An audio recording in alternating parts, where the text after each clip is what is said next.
దేవుడు మన పక్షమునుండగా మనకు విరోధి ఎవడు? చిన్న ప్రార్థన. ప్రేమగల తండ్రి, కృపగల దేవ, ఇప్పటి వరకు విలువైన పాటల ద్వారా, సంగీతము ద్వారా మా ముందు చెప్పిన తండ్రి, మీ కుమారులు, మా సహోదరులు వర్తమానం ద్వారా మీ మాటలకు ఎంత విలువనివ్వాలో, ఈ లౌకికమైన సంగతులను ఎంత నిర్లక్ష్యం చేయాలో, పరలోకం కొరకు ఎంత ఏగురు పడాలో, ఏ గురి కలిగి జీవించాలో మీ కుమారుని ద్వారా విన్నాం. మిగిలిన సంగతులు కూడా మాతో మాట్లాడండి. క్రైస్తవ విశ్వాసం అంటే తండ్రి, కేవలం వాక్యపు కళ్ళద్దాల్లో నుండి మీ వైపుకు మేము చూడాలి తప్ప, లౌకికమైన ఏ విశ్వాసాన్ని మా గుండెల్లో తండ్రి మేము దోబూచిలాడినప్పుడు మీ పిల్లలుగా మేము ఎక్కిరింపబడతాం, మీ నుండి తోచివేయబడతాం. మూఢత్వంలోనికి, నమ్మకాలలోనికి మేము జోగక, ప్రతి విషయానికి తండ్రి దూరముగా మేము జరిగి, కేవలం తండ్రి విశ్వాసంతోనూ, రక్షణ అనుభవంతోనూ తండ్రి, నిరీక్షణతోనూ మీ వైపు తండ్రి, మీ వైపుగా మేము చూస్తూ నూతన శకాన్ని, యుగాన్ని ఎదుర్కోవడానికి, నిత్యత్వం కొరకు ఆ పరలోకపు ఊపిరిని ఈ భూమి మీద పీలుస్తూ బతుకుతూ ఉండడానికి ఈరోజు ఈ మాటలు తండ్రి పునాదిగా మరొక్కసారి వినిపించండి. చెబుతున్న నేను తండ్రి వారికి అర్థమయ్యే రీతిలో చెప్పడానికి నన్ను వాడుకోండి. బలహీనులైన మమ్మును బలపరచండి. కలిగే చెవిని గ్రహించే మనస్సును మీ బిడ్డలకు దయచేసి స్థిరపరచండి. సమస్త మహిమ ఘనత మీకే ఆరోపిస్తూ అన్ని విధాలుగా లొంగిపోతూ క్రీస్తున్నామని ప్రార్థన సమర్పిస్తున్నాము తండ్రి. ఆమేన్. జాగ్రత్తగా విందాం అవసరమైన సంగతులు. క్రైస్తవ విశ్వాసులమైన మనం, యేసయ్య బిడ్డలుగా పిలువబడుతున్న మనం, దేవుని పిల్లలం అని ముద్రింపబడిన మనం, ఆ విశ్వాసాన్ని ఎప్పటికీ ఎప్పుడు దాన్ని నిర్లక్ష్యం చేయకూడదు. కాకపోతే బాధాకరమైన, ఇడ్డూరమైన సంగతి ఏంటంటే, క్రైస్తవ విశ్వాసులైన వారు కూడా కొన్ని మూఢత్వాలు నమ్మడం చాలా బాధాకరం. ఈ సౌండ్ కొంచెం ఓపెన్ అయ్యేలా పెడుతాడు, ఈ పైన ఉన్న 2 సాటిలైట్లు. వారు నమ్ముతున్న విషయాలు, కొన్ని విషయాలు ఎట్లా ఉంటాయంటే, టూకీగా ఒక ఎగ్జాంపుల్ వినండి. చాలా సీనియర్ సిటిజన్స్ వారు క్రైస్తవ్యంలో ఎంతో భక్తిని గడించారు. ఆ చర్చికి వారు వెళుతూ బెంచీలు కూడా అరగొట్టారు. అంత సీనియర్లు. వాళ్ళ పేర్లు చెబితే తెలియని వారు లేరు, అంత సుపరిచితమైన పేర్లు. కానీ ఒకరోజు వాళ్ళకి విడ్డూరమైన ప్రశ్నలు లేవనెత్తబడ్డాయి. ఏంటంటే, 20-30 ఏళ్ళ నుండి దేవుణ్ణి నమ్ముకుని మేము బతుకుతున్నాం. ఎప్పుడు ఈయన కాదని మేము ఎక్కడికి పోలేదు. మా బతుకులు ఎదుగు బదుగు లేవు, ఎక్కడేసిన గొంగలు అక్కడే ఉండిపోయింది. మా రెక్కల కష్టానికి తగిన ప్రతిఫలం రావట్లేదు. మాకు కావలసిన ఏ ఫలము మాకు దక్కట్లేదు. మేము యథార్థంగానే కష్టపడుతున్నాం. మా ఆయన కష్టపడి, మా పిల్లల కష్టపడి, అందరూ కష్టపడి మేమందరూ ఎలా గొడ్డు సాకరీ చేస్తున్నాం. ఈ నమ్ముకున్న తర్వాత మాకు ఏమీ కలిసి రాలేదు. ఏమంటారయ్యా అని ఒక పెద్ద ఆయన అడిగారట. అప్పుడు ఆ పెద్ద ఆయన అన్నాడు, ఆ మూలన బరువు ఎందుకు పెట్టారు అన్నాడట. ఏమర్థమైంది?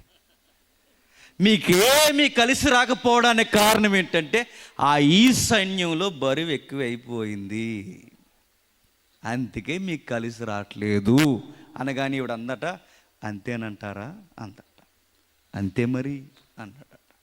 మరి ఏం చేయమంటారు? తీసే మరి ఇంకా యేసుప్రభు అవన్నీ పక్కనెట్టమ్మా, నువ్వు కలిసి రావాలి అంటే తీసేయి అన్నాడు. వీళ్ళు కాదు నేను చెప్తున్నాను. మరలా ఇలాంటి విశ్వాసాలు నమ్ముతున్నది బయట వాళ్ళు నమ్మారంటే నమ్మొచ్చు, వారి నిరీక్షణ లేని జీవితాలు. బయట వారు నమ్మారంటే అనుకోవచ్చు, వారికి సత్యము అనుభవం లేదనుకోవచ్చు. బయట వారు నమ్మారంటే అనుకోవచ్చు, వారు ప్రభువుని ఎరగలేదు కాబట్టి నమ్ముతారు. 20 ఏళ్ళు 30 ఏళ్ళు బైబిల్ సహవాసం చేసి దేవుని సన్నిధిలో సంఘ సభ్యులుగా పిలువబడి ఏదో లౌకికమైన విషయం మనకి కలిసి రాలేదని, మన రెక్కల కష్టానికి ఫలము దొరకలేదని ఎవడో వచ్చి గాలి మాట చెప్పి అది నమ్మితే నీకు కలిసి వస్తుందని దిశలో మారుస్తున్నావంటే నిన్ను నన్ను ఏమనాలి? బాగా వినాలి. 2 పడవల మీద అడుగేసే భక్తులు ఈరోజు మన మధ్య లేరు చెప్పండి. తుమ్మితే భయం, దగ్గితే భయం, డాక్టర్ మీద నమ్మకం కన్నా భూత వైద్యుడి మీద నమ్మకం ఎక్కువ. నేను అడుగుతున్నాను, ఇప్పుడు కనుక ఎవరినైనా చెక్ చేస్తే అనేకుల మెడలో మొలతాళ్ళకి లైసెన్స్లు ఉండవా చెప్పండి? ఉంటాయి. ఇవన్నీ ఎందుకు నమ్ముతున్నాం మనం? ఒక ఇల్లు కట్టేటప్పుడు మూఢనమ్మకం, ఒక వివాహం చేస్తున్నప్పుడు మూఢనమ్మకం. ఇవన్నీ ఎట్లా వస్తున్నాయి? చాప కింద నీరులా సాతానుగాడే మన వెనకే మనకు నేర్పుతాడు. మనం అనుకుంటాం గట్టిగా దేవునికి పాటలు పాడేస్తున్నాను. ఎవరికి కావాలి? నమ్మకం లేని నీ బోడి పాటలు అంటుంది పరలోకం. మనం అనుకుంటాం మోకాళ్ళు నల్లబడిపోయేలా ప్రార్థన. ఎవరికి కావాలి నీ గంటల ప్రార్థన? నమ్మకం సరిగ్గా లేనప్పుడు. మనం అనుకుంటాం మా కలిసి వచ్చిన దాంట్లో ఎంతో కొంత దేవునికి ఇచ్చేస్తా. ఎంతేటి నువ్వు ఎంత ఇచ్చినా ఆయనను పూర్తిగా నమ్మలేనప్పుడు నీ దమ్మిడి కూడా ఆయనకు అవసరం లేదు. ఆయనకి కావలసింది విశ్వాసము. విశ్వాసముతో ఎదుర్కొనేవారు కావాలి. అక్కడొక చోట, ఇక్కడొక చోట ఈ దొంగ దోబూచులాట ప్రభువు దగ్గర పనికి రాదు. ఒకడు అన్నాడట, ఆ మూలన బరువు తీయని. మరొకడు అన్నాడట, గ్రహం అడ్డొచ్చేస్తుంది నీకు అన్నాడట. ఏ గ్రహం అది? శనిగ్రహం. దాన్ని నువ్వు శాంతింప చేయాలంటే సాయంత్రం వచ్చి అన్నాడట, చెంపట్టుకుని అందులో 4 మిరగాయలు నిమ్మకాయలు ఇవన్నీ వేసుకొచ్చే అన్నాడు. ఒకడన్నాడు గ్రహం అన్నాడు, ఒకడన్నాడు ఈ సైన్యం అన్నాడు, మరొకడు ఏమన్నాడు తెలుసా? మెదిరింటోళ్ళు మంచోళ్ళు కాదు అన్నాడు. వాళ్ళ ముఖాలు చూడకుండా ఉదయం లేచినట్టు అన్నాడు. మరొకడు ఏమన్నాడు తెలుసా? సాతాను పగట్టిందండి మీ ఇంటి మీద అన్నాడు. క్రైస్తవులకు లోకుగా దొరికేది ఎవడో చెప్పిన అన్నీ చేసేసి సాతాను గడి మీద గెంటెత్తాడు అనుకుంటే ఎవరు నాకు సంబంధం ఉందరా అసలు అనుకుంటాడు. ఆడు ఎవరు? సాతానుగాడు. సాతాను అనొకడు, ఈ సైన్యం అనొకడు, గ్రహం అనొకడు. నేను ప్రశ్న అడుగుతున్నాను, నాకు సూటిగా చెప్పండి. మనకొచ్చే శ్రమలు, మనకొచ్చే శాపం, మనకొచ్చే నష్టం సాతాను వలన వస్తాదా? దేవుడు పర్మిషన్ ఇవ్వకపోతే ఆడికి అంత సీన్ లేదు. ఈవెన్ యోబైనా. మరలా మనకొచ్చే నష్టం, కష్టం ఒక దిక్కును బట్టి వస్తాదా? రాదు. నేలేం చేస్తుంది మనల్ని? మన కోసం ఉన్నదే నేల. అందుకే తెలిసి రాశారో తెలియక రాశారో నాకు తెలియదు, కానీ ఈ నేల కోసం నేల లేదు, నేల మందురో అన్నారు అంతే. భూమి మందురో అన్నారు, మొత్తం మీద ఏదో ఒకటి, అది మన కోసమే ఉందరో అన్నారు కవులు. ఏదైనా గుర్తుపెట్టుకోండి, ఒక దిక్కును బట్టో ఒక గ్రహాన్ని బట్టో అవేం చేస్తాయి? అమాయకం. అవి మనల్ని ఏం చేస్తాయి? చేసుకుంటేనో చూసుకుంటేనో మనం చేసుకున్నది మన నెత్తి మీదకి రావాలి తప్ప సాతానుగాడు కూడా మనల్ని ఏమీ చేయలేడు. ఇప్పుడు మీకు ప్రశ్న, అంటే మాకు వస్తున్న కష్టము, మాకు వస్తున్న ఇబ్బంది, మా సమస్య అంతా మేమే చేసుకుంటున్నామంటారా అని? అవును, అక్షరాల మనమే చేసుకుంటున్నాం. మరొక ప్రశ్న, దేవుడు కూడా చేయట్లేదంటారా? దేవుడు కూడా చెయ్యడు, మనమే చేసుకుంటాం. విశ్వాసుల్లోనే ఇలాంటి అలజడి ఉందంటే విడ్డూరం అనుకోకండి. దైవజనుల్లో కూడా ఇలాంటి నమ్మకాలు ఉన్నాయంటే నమ్మగలరా?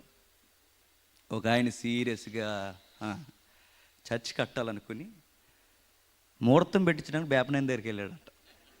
పాస్టర్ గారు ఏమనాలండి ఇన్ని?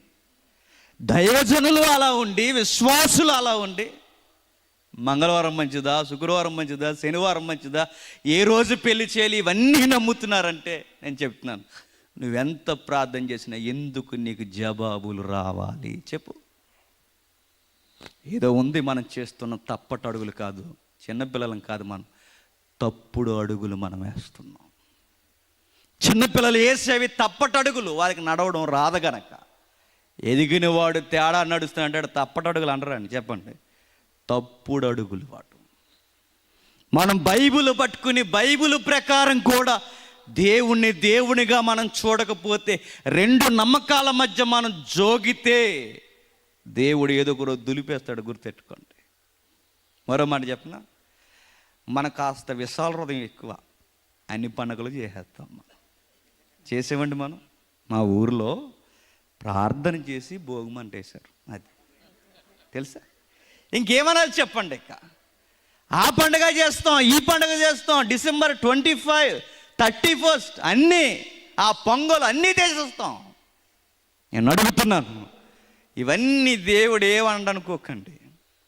నీ జీవితం ఆయన వాగ్దానం ప్రకారం ఎదిగిపోవాలన్నా, ఆయన ఇచ్చిన వాగ్దానాలు సరిగ్గా నిలబెట్టుకోకపోతే అక్కడి నుంచి పడిపోవాలన్నా, ఈ రెండు నిన్ను బట్టే ఆధారపడి ఉంటాయి. ఇది ప్రాక్టికల్ విషయం. వెళ్దామా బైబిల్లోకి? చూద్దాం.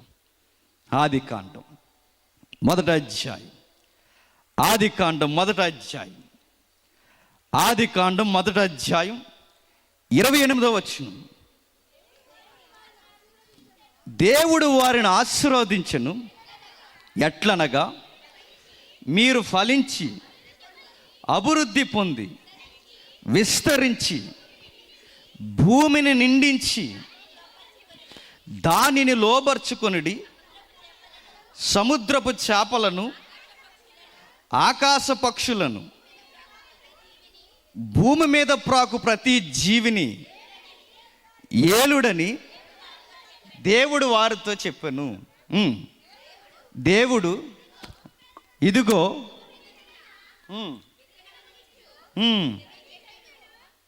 చదువు ఎత్తనములిచ్చు వృక్ష ఫలములు గల, ఆగుదాం ఒకసారి.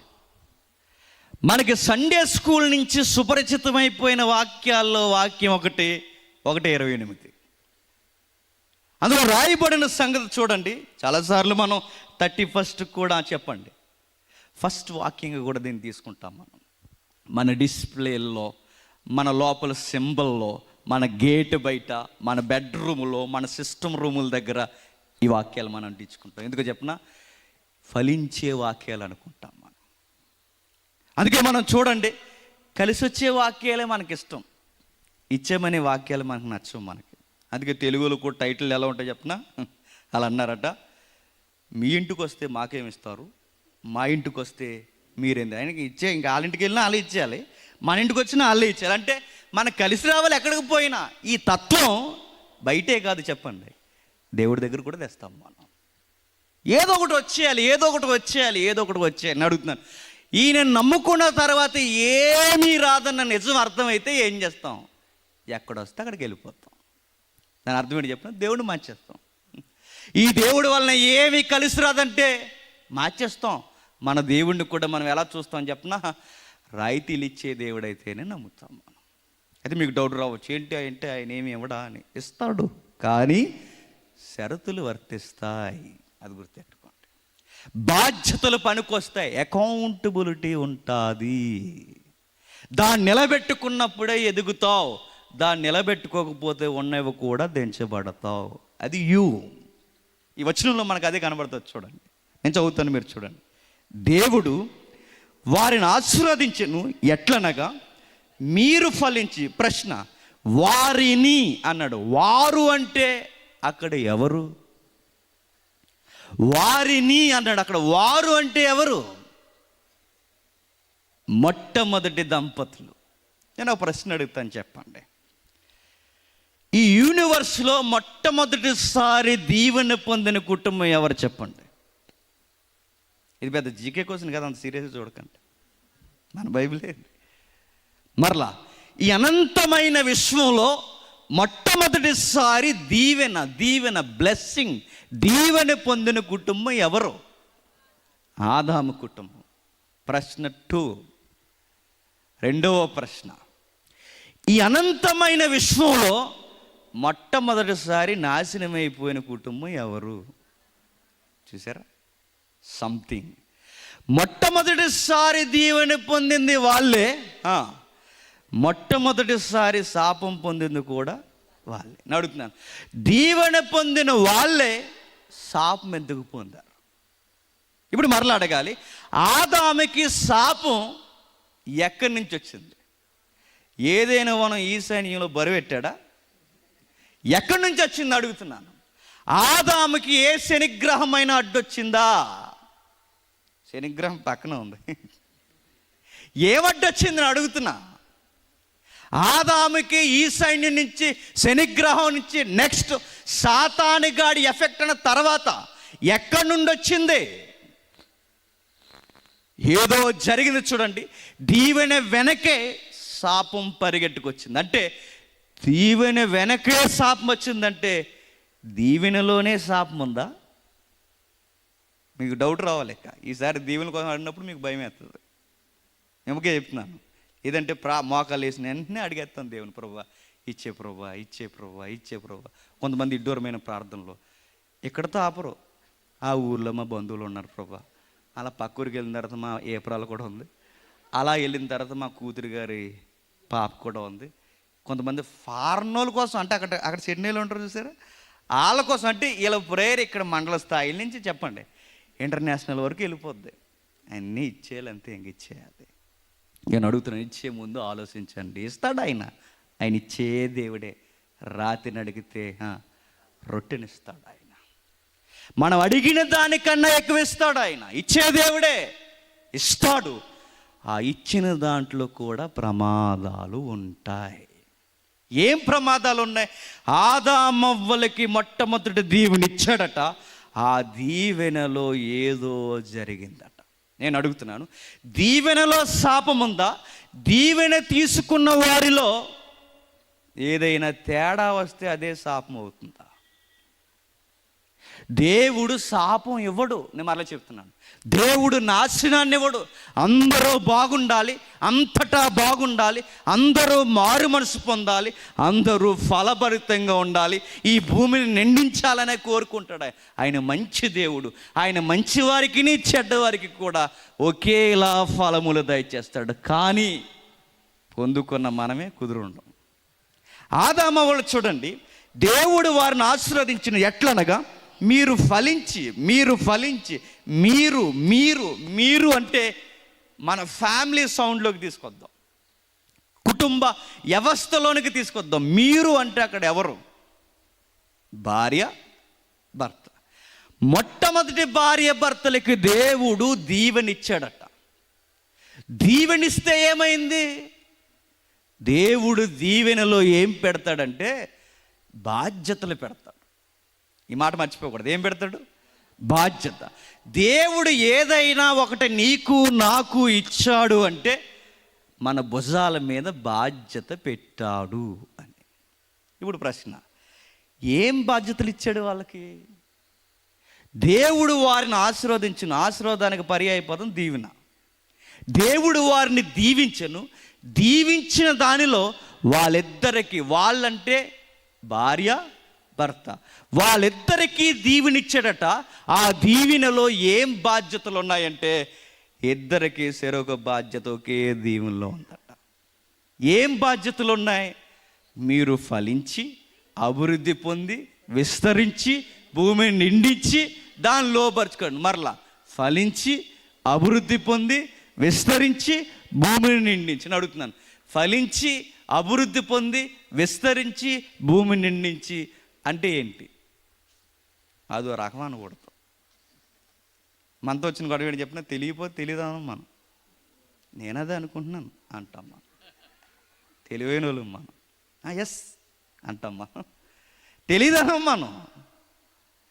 అందుకే అడుగుతున్నాను మరలా, ఫలించి, అభివృద్ధి పొంది, విస్తరించి, భూమిని నిండించి అంటే ఏంటి? పిల్లల్ని కనడం. ఏంటి? పిల్లల్ని కన అడుగుతున్నాను. పిల్లలకనే ఆ ప్రాజెక్ట్ ఎవరి గర్భంలో పెట్టాడు? అవ్వమ్మ గర్భంలో పెట్టాడు, భార్య గర్భంలో పెట్టాడు. మరలా భార్య గర్భంలో పెట్టినప్పుడు గుర్తుపెట్టుకోండి, దేవుడు వారిని దీవించాడట. ఆ దీవెనలో ఏముందంటే ఎవరి పని వాళ్ళకుంది, ఎవరి బాధ్యత వాళ్ళకుంది. ఇప్పుడు అవ్వమ్మకి ఆ దీవెనలో ఉన్న బాధ్యత ఏంటి? పిల్లల్ని కనడం. ఇప్పుడు దీవెన పొందుకున్నప్పుడు ఆమె బాధ్యత ఏంటంటే పిల్లల్ని కనాలి, కని పెంచాలి, ఆ భగవంతుడి భయభక్తుల్లో వారిని చక్కటి నడవడికలో నువ్వు తీర్చిదిద్దాలి. ఇది దీవెన. ఆ దీవెనలో నీకు బాధ్యత. పురుషుడికి నువ్వు హెడ్ ఆఫ్ ది డిపార్ట్మెంట్గా ఉండాలి, గృహ నిర్వహణ జరిగించాలి, ఏలాలి. ఈ భూమి మీద ఉన్న సమస్త జీవరాశిని, ఈ సృష్టికి అన్నిటికీ, నీ కుటుంబానికి మధ్యవర్తిగా, అంబాసిడర్గా నువ్వు ఉండాలి అన్నాడు. అకౌంటబిలిటీ నీ నుండి ఉంది, అకౌంటబిలిటీ నీ భార్య నుండి ఉంది. మీ ఇద్దరి నుండి బాధ్యతతో కూడిన లెక్క నాకు ఎప్పటికప్పుడు మీరు చెప్పాలి. ఇది దీవెన. అంటే దేవుడు ఒకరికి దీవెనిస్తున్నాడంటే ఒకరోజు ఆయనకి మనం ఏం చెప్పాలి? లెక్క చెప్పాలి. వీళ్ళు లెక్క చెప్పేలా ఉన్నారండి. వీళ్ళు ఎవడో వచ్చాడట, దారిడిపోయే దానిగట్టు. ఆడు అన్నాడట, మీకు విషయం తెలుసా అన్నాడట. చెవులు డింగిమని పెద్ద అయిపోయినాయి. ఎవరివి? తెలీదు అందట. సరిగా విను మరి. క్వశ్చన్ అవర్ స్టార్ట్ చేసింది. దీన్ని ఏమంటారు చెప్పనా? ఒకరిని బుట్టలో వేసుకోవడానికి మార్కెటింగ్ స్టైల్ అంటారు దాన్ని. ఒక సువార్తికుడు భలే పోల్చాడు దాన్ని. ఏమన్నాడంటే, ఈ సాతానుగా టెక్నికల్ అన్నమాట వాడు. అప్పుడప్పుడు కర్రల సంచులు ఉంటాయి చూసారు, కర్రల సంచులు. ఆ కర్రల సంచిలో కొన్ని సరుకులు పెట్టుకొని ఇన్సర్ట్లు చేసుకుని, కూరగాయలు వస్తుంటారు చూసారు ఎప్పుడైనా, ఇన్సర్ట్ చేసుకుని సీరియస్గా ఇన్సర్ట్ చేసి ఎప్లికేషన్ వచ్చేస్తుంటారు కర్రల సంచి పెట్టుకొని. అలా వచ్చేసిన తర్వాత వారు ఆ ఈదికి తిరుగుతారు. వాళ్ళు వచ్చిన వెంటనే, చూసిన వెంటనే అంటాం, మన కాలింగ్ బెల్ కొట్టడం, లేకపోతే మన గేటు కొట్టడం, ఎదురు కొట్టి వస్తువులు ఉన్నాయండి, కొత్త వస్తువులు కొనుక్కోండి అనగానే, బాబు ఖాళీ లేదు, ఆ పక్కెళ్ళు, మమ్మల్ని ఏదో పెద్ద పని ఉన్నట్టు వీలు చేసి అలా వెళ్ళిపో, పైకి వెళ్ళరా అంటే మనకు కొనే ఇంట్రెస్ట్ ఉండదు మనకి. అలా అంటామని అడిగి ముందే తెలుసు. అప్పుడు ఆడు అంటాడు, మేడం మీరు కొనొద్దు అన్న. ఆడు అనే ముందు ఒక మాట అంటాడు చూడు, మేడం అనగానే వెంటనే కూడా ఎస్ ఐఎమ్ మేడం. అదొక స్టైల్. అది మీరు కొనొద్దు మేడం, రెండో మేడం, అవును ఎస్ నేను మేడంనే. అప్పుడు వెంటనే వాడు అంటాడు, మీరు కొనొద్దు మేడం, మరి ఏం చేయమంటావు? జస్ట్ వినండి అంతే అంటాడు. కొనొద్దా? నిజంగా కొనొద్దు మేడం, వినండి చాలు, మీరు కొనకపోయినా పర్లేదు వినండి. అప్పుడు వాడు చెప్తాడు, మీరు ఉల్లిపాయలు ఎలా కోస్తున్నారా మేడం, మీకు చాలా కష్టంగా ఉంటుంది మేడం. ఇది ఉందనుకోండి మేడం, అందులో అలా వేసి ఇలా నొక్కారనుకోండి చకచకా ముక్కలు అయిపోతాయి మేడం. అవునా అంటాం. తర్వాత మీరు ఆ ఏవైతే ఉన్నాయో, మీకు కావాల్సిన బంగాళదుంపలు ఏవైతే ఉన్నావో మీరు ఇలా కట్ చేస్తున్నారా మేడం, అంత అవసరం లేదు మేడం, ఇలా అంటే మీకు కావలసినవన్నీ వచ్చేస్తాయి మేడం. ఆడ అలా ఎవరిస్తూ అండగా ఉండగా ఆడంటాడట, మేడం బాగుందా మేడం అనగానే ఇప్పుడు ఈవిడ అంటదట, రేట్ ఎంత అంటాడట. కొననన్న ఆమె ఎక్కడి వరకు వచ్చిందో తెలుసా? రేట్ ఎంత అంత. అప్పుడు ఆ రేట్ సెట్ చేస్తాడు. అప్పటికే నేను డ్రీమ్లో తీసుకెళ్ళిపోతాడు.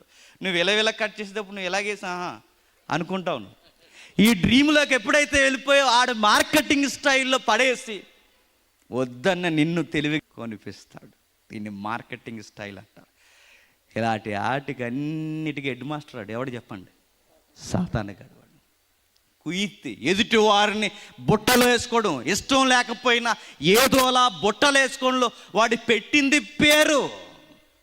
వాడు వచ్చి అన్నాడట, మీకు అస్సలు వినియోగించుకోవడం రావట్లేదు, అసలు మీ స్టాండింగ్ ఏంటి మీకు తెలుస్తుందా, మీరేంటో మీకు అర్థమవుతుందా? మానవతా భావాన్ని, ఎంతమంది ఉన్నారు చదువుకునే బిడ్డలు ఇక్కడ నాకు తెలియదు. మానవతావాదం అంటే తెలుసా?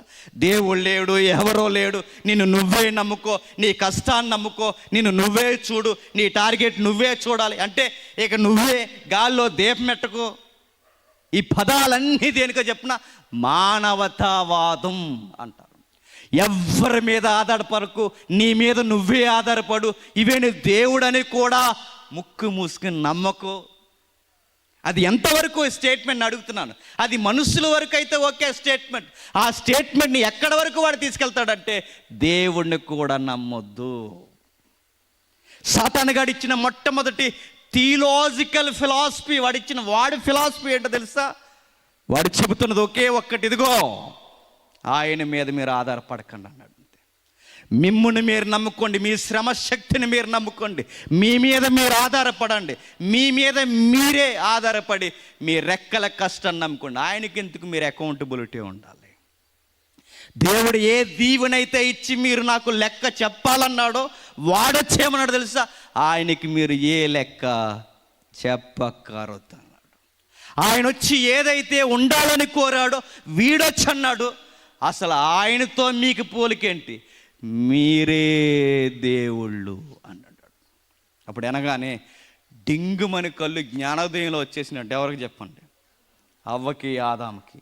ఆదాము దగ్గర డైరెక్ట్గా వస్తే పడ్డని రూటు మార్చి అటు నుంచి వచ్చాడు వాడు. కొంతమంది ఆఫీసర్లు ఉంటారు, పనులు డైరెక్ట్ అవ్వకపోతే అమ్మగారు సైడ్ నుంచి వస్తే పనులు అయిపోతాయి. ఈ స్టైల్ ఇవన్నీ, ఈ చీకటి కోణాలు ఇవన్నీ ఆ రోజు వీడన్నీ వాడు ఉపయోగిస్తున్నాడట. మొత్తం మీద పడగొట్టాడు, మొట్టమొదటి కుటుంబంలో కుంపడెట్టాడు, దేవుడికి దూరం చేశాడు. మీరు జాగ్రత్తగా బైబిల్ వ్యూ, అది నడుస్తున్న నడక, దేవుని యొక్క చిత్తం ఎలా మొట్టమొదటి కుటుంబానికి దూరం అవుతుందో ఒక్కసారి మీరు అబ్జర్వ్ చేయండి. దేవుడు ఏదైతే కోరాడో దీవించి, ఆ దీవెనలో వీరు బాధ్యత మరిచి గాడి ఎవడో దారండిపోతున్న గాలోడొచ్చి చెప్పిన మాట బుర్రకెక్కించుకొని దేవుడి చిత్తాన్ని పక్కన పెట్టేశారో దీవెన కాస్త మొదటి అధ్యాయంలో ఉన్న దీవెన 3వ అధ్యాయంకి వచ్చేసరికి ఏమైంది? శాపం అయిపోయింది. ఇప్పుడు అడుగుతున్నాను, శాపం వాళ్ళకి ఎక్కడి నుండి వచ్చింది? ఈ సైన్యం కాదు, గ్రహం కాదు, సాతానగాడు సెకండరీ, వాడు కాదు, ఎవరో కాదు. వారికి దీవెన ఎక్కడి నుండి వచ్చిందో తెలుసా? దేవుడు ఏదైతే ఇచ్చాడో ఆ ఫలముల్లోనే వారికి శాపం వచ్చింది. ఏమిచ్చాడు అవ్వమ్మకి? నువ్వు ఫలించి అభివృద్ధి పొందాలి, నువ్వు నువ్వు ఫలించి అంటే నువ్వు బిడ్డలను కనాలి. ఆ దీవెన, ఏ బిడ్డలకనే దీవెన ఏదైతే ఉందో ఆ దీవెన అవ్వమ్మకి ఏమైపోయిందో చెప్పనా? శాపం అయిపోయింది. ఎంత శాపం అయిపోయింది! బంతుల్లా కనాల్సిన తల్లి చెప్పండి, చచ్చి బతికితే గాని బిడ్డ పుట్టనంత శాపం తెచ్చుకుందట. చూసారు? శాపం ఎక్కడి నుండి వచ్చింది అడుగుతున్నాను. దేవుడు మనకు కొన్ని ఇస్తాడు, అవి నిలబెట్టుకోవడం మనకి చేత కాకపోతే అవే మన మెడకి ఉరితాళ్ళు అవుతాయి. అది ఏదైనా, చదువైనా, ఉద్యోగమైనా, పిల్లలైనా, కుటుంబమైనా, భార్య అయినా, ఏ టాలెంట్ అయినా దాన్ని విచ్చలవిడిగా వాడడం స్టార్ట్ చేసావో దాంతోనే ఎగిరిపోతాం. గుర్తెట్టుకోండి. ఆదామవులకు జరుగుతున్న ఆ విషయాన్ని మీరు గమనించండి. త్వరగా ముగించుకుందాం. మొదటి అధ్యాయంలో ఎంత రమ్యముగా మనం చూస్తామో 3వ అధ్యాయం అలా దాటరండి, ఏం జరుగుతుందో కనబడుతుంది. 16వ వచనం, ఆయన స్త్రీతో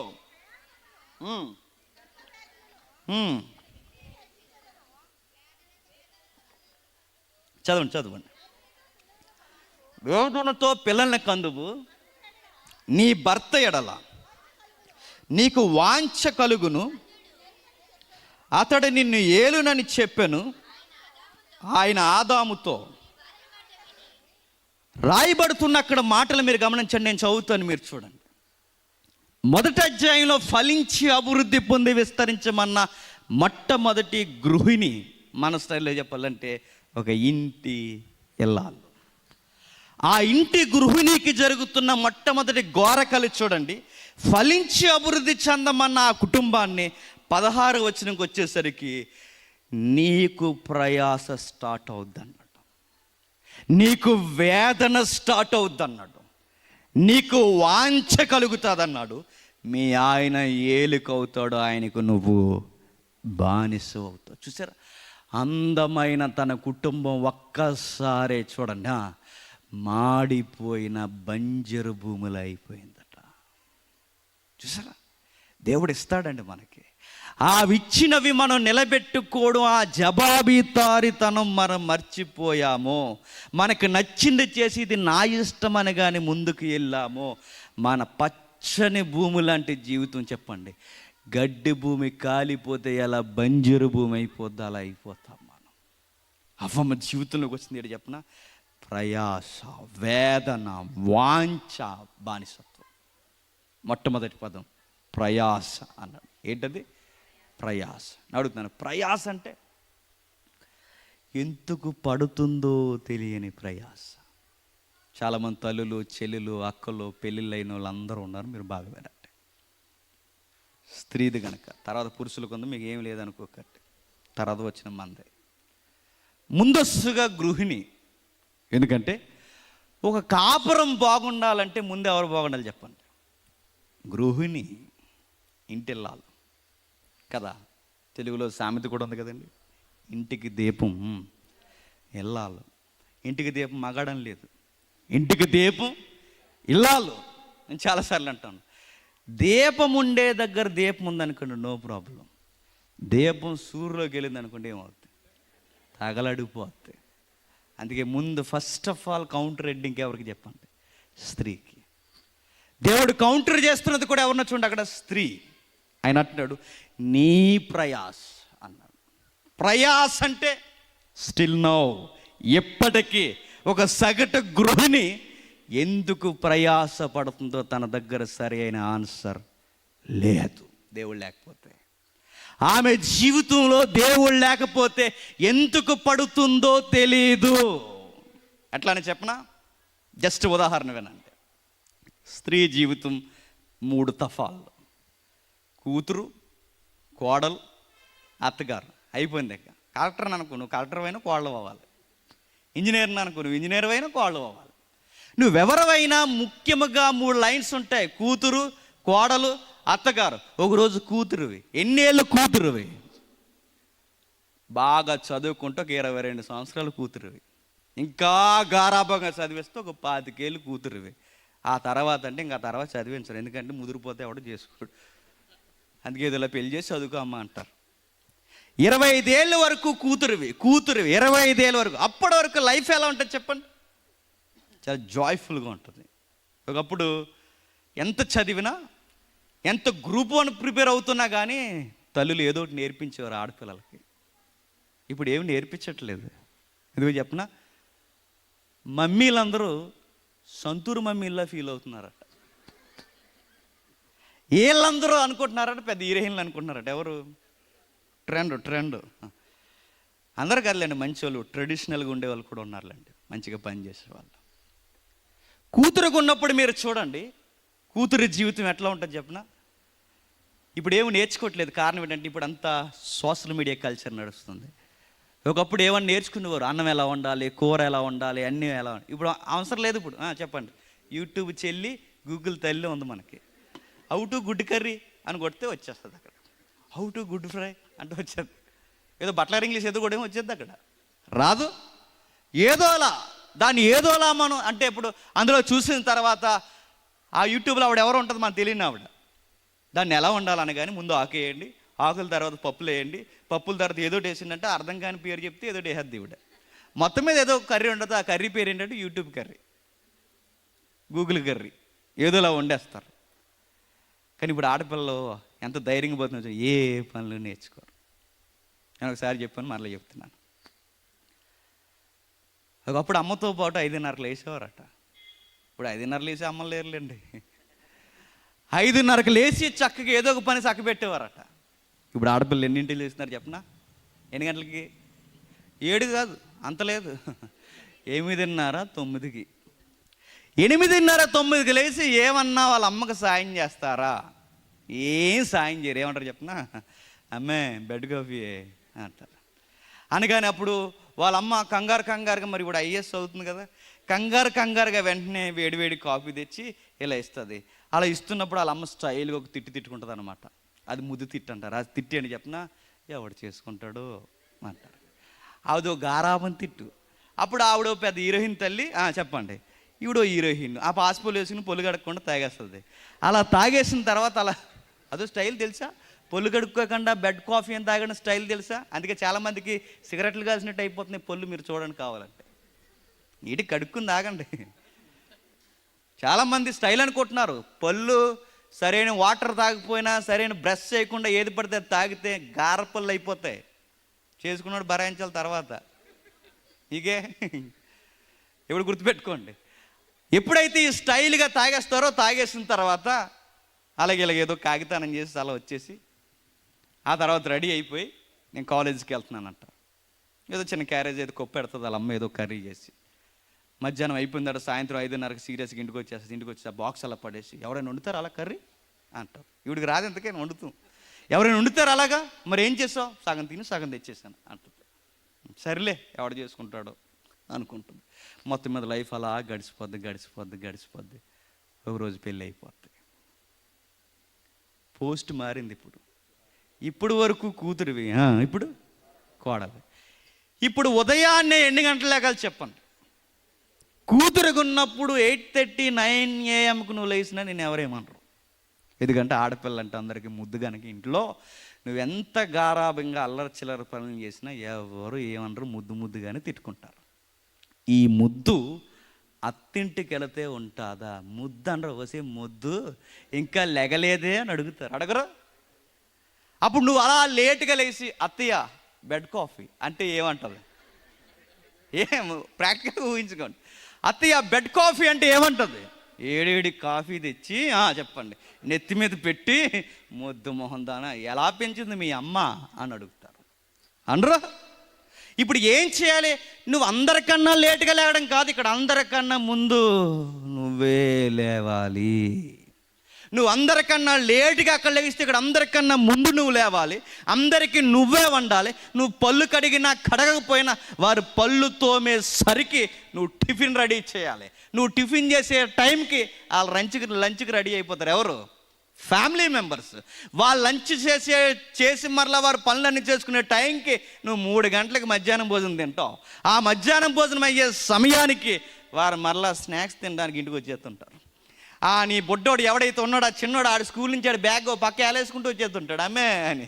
మీ ఆయన వచ్చేస్తాడు సీరియస్గా అలసిపోయి.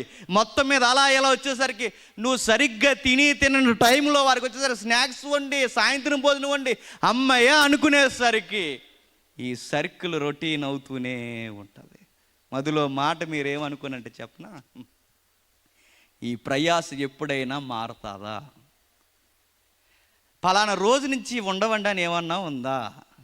లేదు. మధ్యలో మాట మరొకటి చెప్పనా, వదిలేస్తే హిమాలయాలకు పోదామనే బ్యాచ్ చాలామంది ఉంటారు.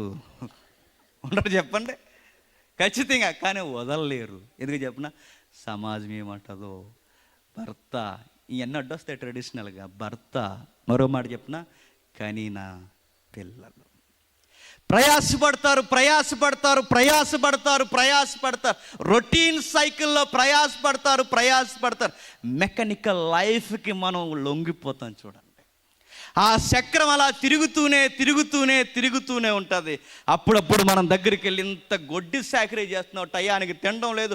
ఒకప్పుడు బంగారు బొమ్మలా ఉండేదానివి, ఇక్కడికి టైంకి వచ్చి తినక డ్రోములాగా అయిపోయావు. ఒకప్పుడు తీగలాగా అచ్చం చక్కని కొందనప్పు బొమ్మలా కనబడేదాన్ని, ఎక్కడ ఆకారమే మారిపోయింది. ఏదో రంగేది, ఆ స్కిన్ టోనేది, ఆ వాయిస్లో ఆ చక్కటి తీదనమేది. ఎలవయ అంటాం మనం ఎన్ని అడిగితే ఖచ్చితంగా అంటాం. ఇవన్నీ ఏమైపోయినాయి? సంసార శతరంగంలో చెప్పండి కరిగిపోయాయి. అప్పుడప్పుడు మనం వెళ్ళి ఇంత ప్రయాస నీకు అవసరమా అని అడిగితే ఒక సగటు భారతీయ స్త్రీ అనే మాట ఏంటి చెప్పనా, గుండెల్లో తన బాధంతా అలా నొక్కి అవసరమే అంటుంది. ఎందుకు అవసరం అని అడిగితే తన దగ్గర 2 ఆన్సర్లు ఉంటాయి. ఆ ఆన్సర్లు ఏంటి చెప్పనా, 1 భర్త, 2 పిల్లలు. వీళ్ళిద్దరిని నా 2 కళ్ళులా చూసుకుని ఎంత కష్టమైనా నేను అనుభవించేస్తాను. ప్రశ్న, ఏదైతే దీవెనగా ఉండాలన్నాడో ఆ దీవెన కాస్త అవ్వమ్మకి మెడకి ఎలా చుట్టుకుంటుందో చూడండి. అర్థం లేని ప్రయాస వచ్చిందంటే. ఒకప్పుడు నేను అడుగుతున్నాను, అవ్వమ్మకి ప్రయాస ఉందా? మొదటి అధ్యాయంలో లేదు. ఆ ప్రయాస ఎందుకు వచ్చింది? బాధ్యత మరిచింది. ఎప్పుడైతే బాధ్యత మరుస్తుందో ప్రయాస వచ్చింది. ఈ ప్రయాస నుంచి బయటికి రా అంటే రానంటది. ఎందుకంటే ఇంటర్నల్గా 2 లింక్ అయి ఉన్నాయి. ఒకటి భర్త, భార్య. ఈ 2 విడిచి రా అంటే రాలేదు. ఎందుకు అంటే రాకుండా ఉండడానికి మొట్టమొదటిగా పిల్లలు ఉన్నారట. ఈ ప్రయాసలోనే వేదన పడి పిల్లలకి అంటది. అక్కడ 2వ పదం వేదన పడి పిల్లలకి అంటది. నేను అడుగుతున్నాను, ప్రయాసలో మరలా బంపర్ ఆఫ్ ఏంటి? వేదన. ఈ వేదనలో కాస్తంత సంతోషం ఏంటి? పిల్లలు. వేదన పడే పిల్లలను అడుగుతున్నాను, పిల్లల కండం అంత ఈజీయా? మెడికల్ టెర్మినాలజీలో, వైద్య పరిభాషలో మాట్లాడే భాష ఏంటో చెప్పనా? ఒక ఎమ్మికి ఇరిగితేనే మనకు టాపులు వేసిపోతాయి. ఇలా బైక్ మీద వెళ్ళిన తర్వాత ఎప్పుడైనా బైక్ మీద పడండి, వంకర టెంకరగా తోలి కళ్ళు తిరుగుతాయి. మన దేహానికి ఉన్న గుణం ఏంటి చెప్పిన? కింద పడిన వెంటనే మన బీపీ లెవెల్స్ చెప్పండి పడిపోతాయి, వెంటనే కళ్ళు తిరుగుతాయి. ఏదైనా ఇరిగింది అనుకోండి, కొంచెంసేపు కోమలో పోతాం. ఒక ఎముక ఇరిగితేనే ఇలా ఉంటే 205 ఎముకలు ఒకేసారి ఇరిగితే ఎంత నొప్పి వస్తుందో అంత నొప్పి ఒక సగటు స్త్రీ పడితే కానీ బిడ్డకి జన్మను ఇవ్వలేదట. అంత వేదన, అంత వేదన పడితే కానీ రాదట. ఇంత వేదన అవ్వమ్మకి ఎందుకు వచ్చింది? ఇంత కష్టం తన జీవితంలోకి ఎందుకు వచ్చింది? అవ్వమ్మకే కాదు, అవ్వమ్మకు పుట్టిన ఈ బిడ్డలందరికీ ఈ రోజు వరకు ఎందుకు కొనసాగుతుంది? ఎందుకు కొనసాగుతుంది? మీకు ప్రశ్న రావచ్చు. అవ్వమ్మ దగ్గర నుంచి ఈ రోజు వరకు ఈ బాధ మాకు కొనసాగితే ఈ బాధ తప్పే అవకాశం మాకు లేదా అంటే ఉంది. అది క్రొత్త నిబంధన పౌలు తన ప్రియ కుమారుడు తిమోతికి చెబుతాడు. తర్వాత చూద్దాం. ఈ బాధ ఎందుకింత బాధ వచ్చిందంటే ఆ బాధ ఒకే ఒక్కటి. ఆ బాధల్లో బాధ్యత మరిచింది వేదన. అడుగుతున్నాను, పిల్లల్ని కంటున్నప్పుడు వేదన. ఎంత వేదన? చచ్చి బతికేంత వేదన. ఎందరో తల్లులు మీరు చూడండి, కంటూ చచ్చిపోలేదండి. ఎందరో తల్లులు చూడండి, కంటూనే కనిని బిడ్డను చూడకుండా ఈ లోకాన్ని విడిచి వెళ్ళిపోలేదండి. గర్భిణీలైన అనేక మంది సహోదరుని మనల్ని చచ్చిపోలేదా? చచ్చిపోయారు. మరో మాట ఏంటి చెప్పనా? ఇంత చావుని ఎదుర్కొనే బిడ్డను కంటున్నావే, ఆ బిడ్డలను కంటున్నప్పుడు వేదన. మరలా ఆ బిడ్డలు ఎదుగుతున్నప్పుడు వేదన. ఆ బిడ్డలు ఎదిగి సరిగ్గా స్థిరపడకపోతే వేదన. ఆ బిడ్డలు ఎదిగిన తర్వాత మాట వినకపోతే వేదన. ఆ బిడ్డలు ఏదో ఒక ముప్పు తెస్తే గుండెల్లో వేదన. కనినప్పటి నుంచి పెరిగేంత వరకు, పెరిగిన దగ్గర నుంచి స్థిరపడకపోతే, స్థిరపడిన దగ్గర నుంచి మాట వినకపోతే తిరగబడి ఏదో ఒక కుంపట తెస్తే కన్నందుకు బిడ్డల వలన ఏమైపోవాలి చెప్పండి? వేదన. మరో మాట చెప్పనా? ప్రపంచంలో పిల్లలకి లోకుగా దొరికేది ఎవరైనా ఉన్నారంటే తల్లిదండ్రులు. వీడు బాగా తినేసి అలా అమ్మని అంటాడు, నోరు మీ అంటాడు. ఎవరిని? ఈ నోరు మీ అని అంటాడని ఇంత ఎలా పెంచిందో చెప్పండి. వాళ్ళమ్మ మీద తిరగబడతాడు, ప్లేట్ గిరేస్తాడు, చొక్కా గిరేస్తాడు. ఎంత పొగరు. అప్పుడప్పుడు అంటది, కొంతమంది పిల్లలు చేసిన బాధకరమైన పనుల వలన వాళ్ళ తల్లి అంటది, నేను కనకపోతే బాగుండ్రా అంటది. కన్నప్పుడు వేదన, పెరిగినప్పుడు వేదన. వాడు పెరిగి మాట వినకపోతే తల్లులను కొట్టే కొడుకులను చూసి ఆ తల్లికి వేదన. చెప్పండి, కొడుకులు తన్నుతున్నారు, గుద్దుతున్నారు, ఎక్కువ మాట్లాడితే వృద్ధాశ్రమానికి కూడా జాయిన్ చేసేస్తున్నారు. అక్కడ వరకు ఎందుకండి? మేము వృద్ధాశ్రమానికి ఏం జాయిన్ చేయమనకండి. పెళ్ళైన కోడలు, పెళ్ళైన కొడుకు, వీళ్ళిద్దరూ కలిసి వృద్ధులైన వారికి లంకంత కొంపగట్టుకుని అమ్మకి నాన్నకి మంచం ఎక్కడ వేస్తారు చెప్పిన? ఆ యాప్ సెట్ కింద వేస్తారు. లంకంత ఇల్లులు కట్టుకుని బిడ్డలు ఎదిగిపోయిన తర్వాత ఈ తల్లిదండ్రులకి మంచాలు ఎక్కడ వేస్తారు? బాత్రూముల పక్కన, సన్న సైడ్లు కింద, వెనకాల, పక్కన ఏదో చిన్న డేరా కప్పి. నేను అడుగుతున్నాను, ఇలా చేస్తారనే కన్నారా? ఇవన్నీ ఈ కుటుంబంలోకి ఎందుకు వచ్చాయి? బైబిల్ చెప్పింది, దేవుడనే ఒక వ్యక్తిత్వం మన జీవితాల్లో లేకపోతే కన్నప్పుడు వేదన, పెరిగినప్పుడు వేదన, వారికి మనకి మిగిలేది వేదన అన్నాడు. అవ్వమ్మ జీవితంలో మొట్టమొదటి కొడుకు, వాడు మాటన్న కొడుకా చెప్పండి? వాడు మర్డరర్. వాడు మొట్టమొదటి కొడుకుని అడుగుతున్నాడు, మాటన్న కొడుకు కాదు. మొట్టమొదటి కొడుకు సొంత తమ్ముడిని చంపేశాడు. ఏమి సాధించింది చెప్పండి? అవ్వమ్మ జీవితంలో మిగిలింది ఏంటంటే, ఒక బైబిల్ మనకి పరిచయం చేస్తున్నప్పుడు మొట్టమొదటి విషయాన్ని పరిచయం చేస్తుంది. ఇదిగో వేదన, వేదన, పిల్లల వలన వేదన. మూడవ మాట ముగిస్తాను ఇక. వాంఛ అన్నాడు. ఏంటది? వాంఛ. వాంఛ అంటే కోరిక కాదు. వాంఛకి మూలార్థం ఏంటంటే భర్తను అలా గ్రిప్పులో పెట్టుకోవాలనుకుంటుందట. మీరు కావాలంటే మూల భాషకెళ్ళంటే ఇబ్రూ శబ్దంలోనికి కంట్రోల్ చేయాలనుకుంటే, అంటే నన్ను దాటి ఎక్కడికి వెళ్ళిపోకూడదు. దీన్నే వాంఛ అన్నారు. భర్తని కంట్రోల్ చేయాలి. కంట్రోల్ అంటే నన్ను దాటి ఎక్కడికి ఎలా అంతా ఆయన నాకే సొంతం. ఆయన ఆలోచన అయినా ఊపిరైనా ఏదైనా ఎంత పిచ్చిగా ప్రేమిస్తుందట ఎవరని చెప్పండి? భర్తని ఎంత పిచ్చిగా నా అండర్లో ఉండాలనుకుంటుందట. అందుకే ఆ మధ్య కరోనా టైంలో జోకులు వచ్చాయి. జోక్ ఏంటి చెప్పనా?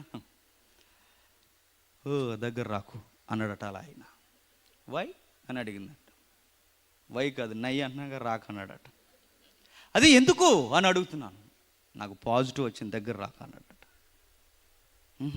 నిజమే అందట. నిజంగానే వచ్చింది. అయితే నేను ఎక్కడ ఉండి ఒక మాట్లాడితే నాకు ఆన్సర్ చేయండి. అడుగు, నువ్వు బాగుండవే, నాకు కావాలి, లోపల ఉండు, దగ్గర రాక అన్నాడట. బాగానే ఉంటాను కానీ ఒక మాటకి సమాధానం చెప్పండి అందట. ఏంటి అని అడిగితే వాడు అందట, ఆఫీసులో అందరికి వచ్చిందా మీకే వచ్చిందా అని అడిగిందట. అలా ఆలోచించి అందరికి రాలేదు కానీ నాకు ఆ సుజాతకు వచ్చింది అన్నాడట. అప్పుడు ఈవిడ అందట, ఎవరికి? సుజాతకి. అప్పుడు అందట, ఆఫీసులో అంతమంది ఉండగా మీ ఇద్దరికి ఎందుకు వచ్చింది? దగ్గరికి కూర్చుని తుమ్ముకుంటున్నారా అని అడిగిందట. చూసారా, కరోనా వచ్చిందని బాధ లేదు చెప్పండి, ఇంకెవరికి వచ్చిందని అడుగుతుంది. చూసారా, వాంఛలో ఈ పిచ్చ ప్రశ్నలు తెక్క కార్యక్రమాలు ఉంటాయి. నేను మరలా చెప్పనా, ప్రేమ పీక్ స్టేజ్కి వెళ్తే వచ్చేది ఏంటి చెప్పనా? అనుమానం. అది వస్తుందట. నిజమే, అతి ప్రేమ ఎక్కువైతే అనుమానాలు తెర మీదకి వస్తాయి. చెప్పెళ్ళు, చెప్పులు వేసుకుని వెళ్ళు, లొకేషన్ పెట్టు, వీడియో కాల్ చేయి, ఇవన్నీ ఏంటనుకుంటున్నారు? అవ్వమ్మకు ఉన్నాయట. మొట్టమొదటిసారి ఇవన్నీ ఉన్నాయి. ఇవన్నీ అవ్వమ్మ చెబుతుంది, ఇదిగో వాంఛ అన్నట్టు. మరో మాట నేను చెప్పనా, తనని కాదని ఎవరి పేరు తన నోట ఉచ్చరించిన తనకి నచ్చదు. ఎంత బాగా ప్రేమిస్తుందట.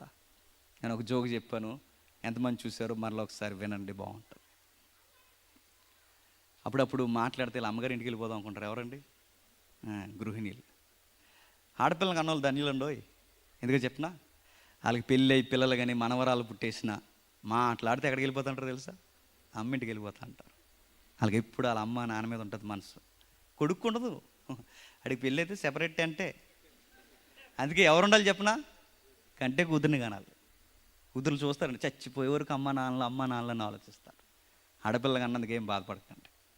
అయితే ఊరెళ్ళిందట. వినే ఉంటారు, ఒకసారి వినంటే. ఊరెళ్ళి మరి లవ్ ఎక్కువైపోయినప్పుడు అనుమానం కూడా ఉంటుందిగా. ఫోన్ చేసిందట. ఎక్కడున్నారు అని అడిగిందట. ఇంట్లోనే ఉన్నాను అన్నాడట. నిజంగానే ఇంట్లోనే ఉన్నారా? ఇంట్లోనే ఉన్నాను. భోజనం చేశారా? చేశాను. ముందు డైరెక్ట్ అడగరు, మంచిగా ఉన్నట్టు అడుగుతారు. అలా అడిగిన తర్వాత అప్పుడు చెప్తూ, నిజంగా ఇంట్లో ఉన్నారా? నిజంగానే ఇంట్లో ఉన్నా అన్నాడు. అప్పుడు వెంటనే ఒక మాట అడిగితే, వదిలేండి చచ్చిపోలేండి నా, ఇంకా చూడండి వచ్చిందే లేడు, మళ్ళీ అవన్నీ మనకెందుకు. నిజంగానే ఇంట్లో ఉన్నారంటే ఇంట్లోనే ఉన్నాడు అంట. అప్పుడు అన్నదట, మీరు ఇంట్లో ఉన్నారు లేదో నాకు డౌట్ అవుతుంది. అలా కిచెన్ రూమ్లోకి వెళ్ళి మిక్సీ ఆన్ చేయండి అందట. అలా లోపలికి వెళ్ళి మిక్సీ ఆన్ చేశాడు. అని సౌండ్ వచ్చింది. ఈవిడికి ధైర్యం వచ్చింది. వెంటనే, జాగ్రత్త అండి, ఎండలో తిరగకండి, ఎండలు ఎక్కువ కాస్తున్నాయి అన్నదట. అనుమానంలోనే లవ్, లవ్లోనే అనుమానం. అందుకే అది మనకు అర్థం చేసుకుని చాలా కష్టంగా ఉంటుంది. వెంటనే మరలా మధ్యాహ్నం ఫోన్ చేసి సాయంత్రం వెంటనే ఫోన్ చేసిందట. భోజనం చేశారా అని అడిగిందట. చేశాను. ఎక్కడున్నారు? ఇంట్లోనే ఉన్నాను. నిజంగానే ఇంట్లోనే ఉన్నారా? నిజంగానే ఇంట్లో ఉన్నాను. అయితే కిచెన్ రూమ్లోకి వెళ్ళి మిక్సీ ఆన్ చేయండి అందట. వెంటనే లోపలికి వెళ్ళి మిక్సీ ఆన్ చేయడానికి గీమని సౌండ్ వచ్చింది. ఆమెకు ధైర్యం వచ్చింది. అమ్మయ్యా, బయట ఎక్కువ తిరగకండి, అసలే కరెంటు పోతుంది, మళ్ళీ ఏదైనా ప్రమాదాలు జరుగుతాయి. లోపల ఉదయాన్నే చెప్పజేయకుండా వచ్చేసిందట అమ్మగారింటికి. కొంచెం అనుమానం కదా, చెప్పరు, ఇన్ఫర్మేషన్ ఎవరు. వచ్చేసిందట. వచ్చేసి ఇలా లోపలికి వెళుతూ ఆటో దిగి ఇలా వెళ్తుండగానే కుర్రాడు ఆడుకుంటూ వస్తుందంటే ఎదురుగా, రే నానేడ్రా అని అడిగిందట. నాన్న ఇప్పుడే మిక్సీ తీసుకుని అలా బయటికి వెళ్ళాడు. ఏమర్థమైంది మీకు? నాన్న ఇప్పుడే మిక్సీ అంటే నువ్వు ఎంతసేపు మిక్సీ ఆన్ చేయమంటున్నావు తప్ప నువ్వు ఎంతసేపు మిక్సీలు వాసన మిషన్ లేదు తప్ప నీ భర్త మీద నమ్మకం లేదు. నీకని తెలియడు భుజం మీద వేసి తిరుగుతున్నాడు, ఎక్కడ అడిగితే అక్కడ ఆన్ చేస్తాడు ప్లాగ్ వేసి. నీకు ఓ మాట చెప్పనా, వాంఛ భర్తగా ఆయన నీ కంట్రోల్లో ఉండాలన్న ఆ కోరిక నీకు నిండుతనం ఉండాలంటే సూత్రం ఒకే ఒక్కటే, నువ్వెన్ని ఎత్తుగళ్ళు వేసిన ఆడు ఉండమంటే ఉండడు. ఆడు ఉండాలంటే ఒకే ఒక్క సూత్రం ఏంటి చెప్పనా, నువ్వు దేవుళ్ళో బలంగా ఉండాలి. నువ్వు దేవుళ్ళో బలంగా ఉంటే ఆయన ఉంటాడంటే ఉంటాడు కాదు, మెడకు పెట్టి దేవుడే ఉంచుతాడు. ఎగ్జాంపుల్ చెప్పనా, శారమ్మనే ఆ రాజు ఎత్తుకెళ్ళిపోయాడు, ఐగుప్తి రాజు.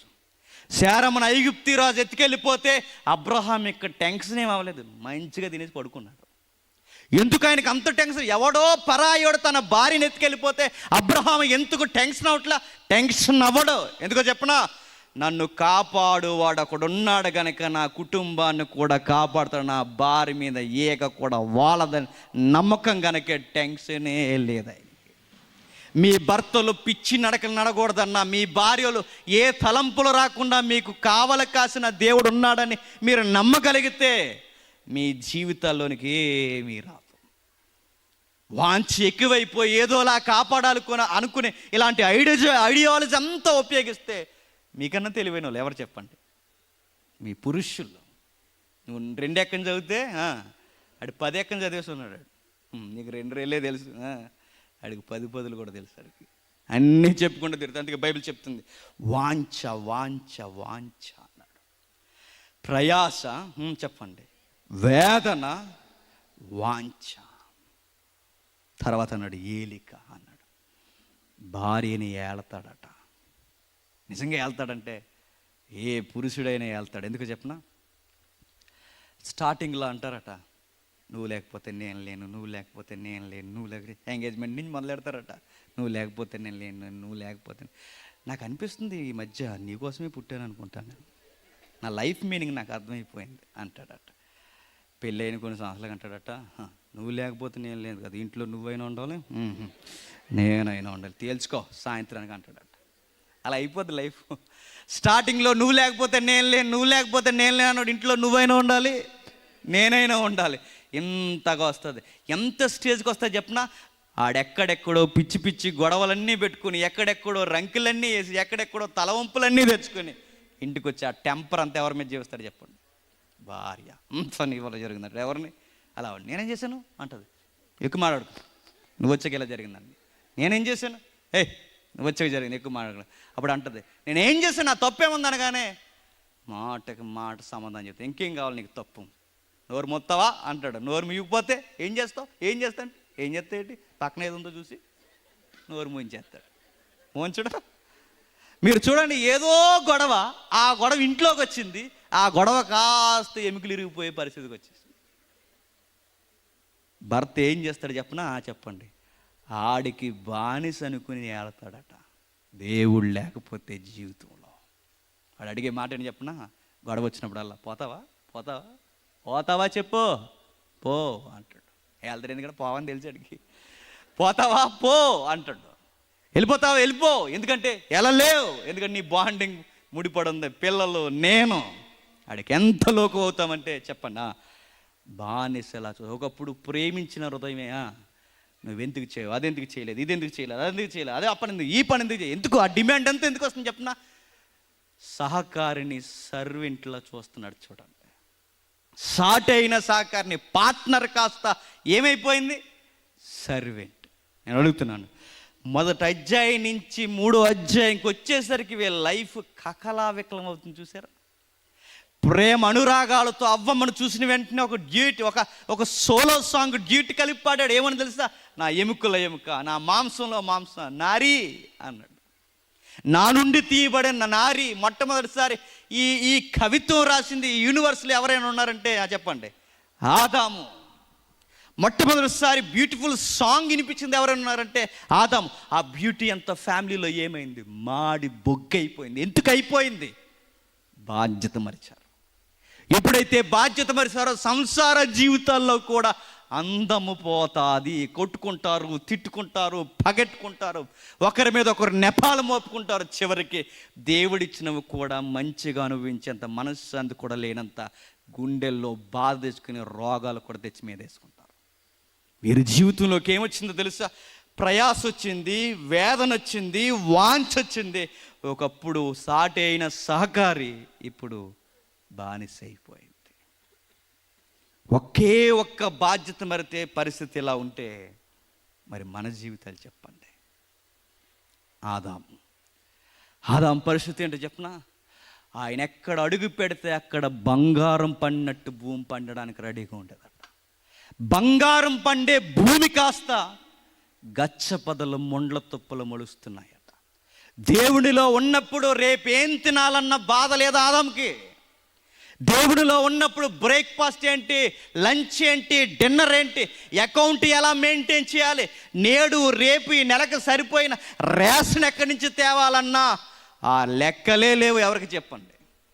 ఆదాముకి. ఈరోజు ప్రభుత్వాలు ఏయో ఇచ్చేస్తున్నాయి అనుకుంటున్నాం. భారీ డైలాగ్ చెప్తున్నాం, రెక్కాడితే కానీ చెప్పండి డొక్కాడదని. ఇది భారీ డైలాగ్ కాదు, నేను చెప్తున్నాను. పతనమైపోయిన మాటల్లో పుట్టుకొచ్చిన ఒక స్లోగన్ ఏంటో తెలుసా? రెక్కాడితే కానీ డొక్కాడదు. ఎందుకు రెక్కాడాలి? ఎందుకు డొక్కలు ఎండుతున్నాయి? ఎందుకు ఒక పురుషుని జీవితం ఇంత కష్టమయమైపోయింది? మీరు అనుకోవచ్చు మేము సాఫ్ట్వేర్లని, మీరు అనుకోవచ్చు మేము రిచెస్ట్ ఉద్యోగాలు. మీరు ఎన్నంటే చేయండి, మీ ఎనర్జీ ఖర్చు అవుతే కానీ, మీ తెలివితేటలు, మీ ఆయుష్ ఖర్చు చేస్తే కానీ గుప్పెడు మెతుకులు మనకు దొరకవు. ఇంత ప్రయాస ఊరిదిలి సాఫ్ట్వేర్ ఉద్యోగం అని ఎక్కడెక్కడో సిలికాన్ సిటీ అని చెప్పుకునే బెంగళూరుకు పోయి సంవత్సరాలు ఉండొస్తున్నారు. అడుగుతున్నాను, కట్టుకున్న ఊరిని, కనిన తల్లిదండ్రుల్ని, స్నేహితుల్ని అన్నీ వదిలేసి దూరానికి పోయింది దేనికని అడిగితే ఆన్సర్ అని చెప్పనా? మధ్యప్రదేశ్ కోసం. ఏంటి చెప్పండి? అది పొట్ట కోసం, గుప్పడి మెతుకుల కొరకు ఈ పొట్ట చేద పెట్టుకుని చదువుకున్నవాడైనా, చదువు లేనివాడైనా, ఎవడైనా, ఏ ఎంప్లాయ్ అయినా, ఏ కూలోడైనా దేని కొరకు ఈ ప్రయాస అంతా అంటే ఒకటే చెప్పండి, గుప్పడి మెతుకుల కోసం. నేను ఒక మాట అడుగుతున్నాను చూడండి. ఆదాము జీవితంలో ఆదాము ఒక విషయం గుర్తుపెట్టుకో, పండే నేల నీ మీద తిరగబడింది, ప్రయాస నీ జీవితంలోకి వచ్చింది. రేపన్నది ఆలోచించాల్సిన అవసరం లేని నీకు నేడే ఏం తినాలన్న పరుగు నీకు ప్రారంభమైంది. పరిగెడతావు నీ ముఖానికి, నీ దేహానికి చెమట పట్టేలా నువ్వు కష్టపడతావు. నీ దేహం అంతా చెమట పడుతుంది, నీ ముఖానికి చెమట పడుతుంది. ఎందుకంటే నీ ముఖానికి, దేహానికి చెమట కారిస్తే కానీ నీకు ఆహారం దొరకదు. గట్టిగా మాట్లాడుకుంటే మనం ఏం తింటున్నాం చెప్పిన? ఇంకా సీరియస్గా మాట్లాడుకుంటే వజ్రాలు వైడూర్యాలు కాదు మనం తినేది, జీవాన్ని ఇచ్చేది కాదు మనం తినేది. గడ్డి జాతుల్లో ఒక జాతి, వరి జాతి. డైరెక్ట్గా మాట్లాడుకుంటే గడ్డి తిని బతుకుతున్నాం. జీవవృక్షాలు తినే జీవితం చెప్పండి, గడ్డి గింజలు తిని బతికే బతుకు వచ్చేసింది చూడండి. బంగారం లాంటి జీవితం ఎండకి, వానకి, చలికి వణికిపోయి నీడ కోసం దాక్కుండిపోయి సిగ్గుమాలిన బతుకు వచ్చేసింది చూడండి. ఆదాము జర్జాగా తిరిగేవాడు. ఎండొచ్చినా, వానాకాలం వచ్చినా, ఏ కాలం వచ్చినా డోకా లేదు. అసలు ఆయన హెల్త్ స్కేల్ డిస్టర్బెన్సే లేదు.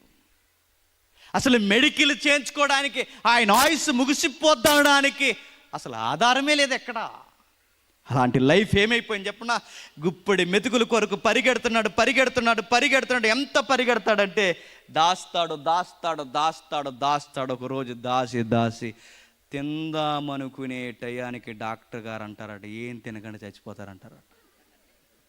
నిజం, ఇది ప్రాక్టికల్ లైఫ్. దాస్తాం 10, 20, 30, 40 వేల రూపాయల శాలరీ అకౌంట్లో జాగ్రత్తగా దాస్తాం. దాసిన తర్వాత అమ్మయ్య అనుకునేసరికి బీపీ, షుగరు, అలసరు, తిరగదు. అప్పుడు డాక్టర్ గారు అంటారట, మరి ఏం తినాలంటే, ఏం తినొద్దండి, జావ తాగండి అని చెప్తారు. నేను చాలాసార్లు చెప్పే మాటే. అంత దాచుకుని తిందామంటే డాక్టర్ గారు అంటారు, మెత్తగా పిసుక్కుని పెరుగనం తినండి, సారుతో తినండి అంటారు. నేను అడుగుతున్న, దాచుకున్న దేనికి చెప్పండి? దాచుకున్న దేనికి? ఏది తిందామని దాచావో దాసింది దాసినట్టే వంటబడుతుంది. చివరికి నువ్వే ఈ మట్టి గర్భంలోనికి దాచబడతావు. బైబిల్ ఏమందో తెలుసా? పరిగెట్టి పరిగెట్టి పరిగెట్టి చివరికి నేను ఎక్కడ వరకు పరిగెడుతున్నానంటే బైబిల్ అంటుంది మట్టే గనక మట్టి అయిపోతావు అంది. ఆదాము కుటుంబ యజమాని పరుగులాట ఎక్కడ వరకు తెలుసా? ఈ భోగిలన్నీ లాగి భార్య పిల్లలు కష్టం ఈ ఒక్క పొట్టే కాకుండా ఆ పొట్టలన్నీ పోషించడానికి కుటుంబంలో ఉన్న అవసరాలన్నీ తీర్చడానికి సంపాదిస్తున్నామనే ఒక స్కేలే మనం చూస్తామే తప్ప ఆయుష్ స్కేల్ ఇటు నుంచి దిగిపోతుందని మర్చిపోతాం.